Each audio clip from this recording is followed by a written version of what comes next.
ओम शांति। हम सभी ब्राह्मण कुलभूषणों का ये कितना बड़ा भाग्य है कि इस समय हम भगवान का प्यार और सम्मान प्राप्त कर सकते हैं, जीत सकते हैं, जिसे हम युगों से प्यार करते आए, जिसके लिए हमारे मन में अथाह सम्मान था, वो अब हम अपनी महान आत्माओं को सम्मान देता है, प्यार देता है। जरा देख लें अपने श्रेष्ठ भाग्य को।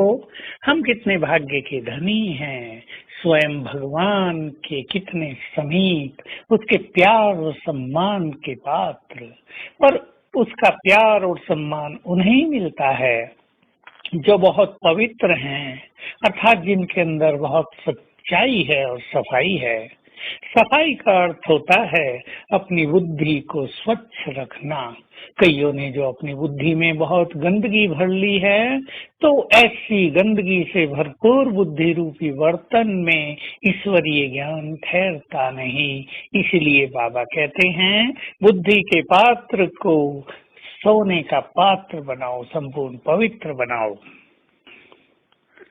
हमें करनी है अपनी बुद्धि की पूरी तरह से सफाई, लेकिन बहुत आत्माओं को इसकी कोई अवेयरनेस नहीं है। वे जो चाहे अपनी बुद्धि में भरते रहते हैं। इसके लिए अपनी बुद्धि को आदेश दे देना है। कैसे? मैं आत्मा स्वराज्य अधिकारी हूँ, मन बुद्धि की मालिक हूँ, मास्टर सर्वशक्तिवान हूँ। इस गुड फीलिंग में स्थित होकर अपने मन बुद्धि को आदेश दें, हे मेरी बुद्धि, तू पवित्र बुद्धि है, तू एक महान आत्मा की बुद्धि है, तू श्रेष्ठ योगी की बुद्धि है, तुझे स्वच्छ होना है। कोई भी गंदगी तुम्हें स्वीकार नहीं करनी है। कोई भी गंदगी तुम्हारे पास आए, उसे साथ साथ रिजेक्ट कर देना।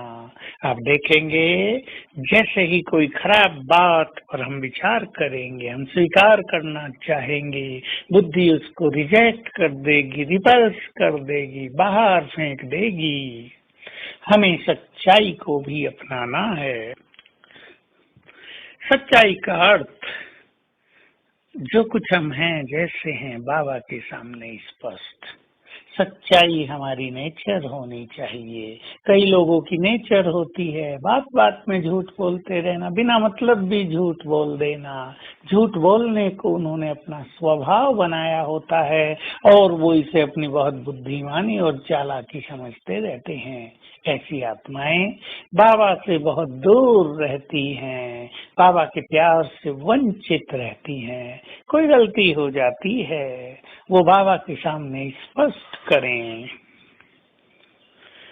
कईयों को ये भी रहता है कि बाबा को कैसे बताएं, आत्माओं को बताना पड़ता है। यदि आपके पास आत्माएं बहुत योग्य हैं, उन्हें बताकर आप हल्के हो सकते हैं तो वो भी उचित है।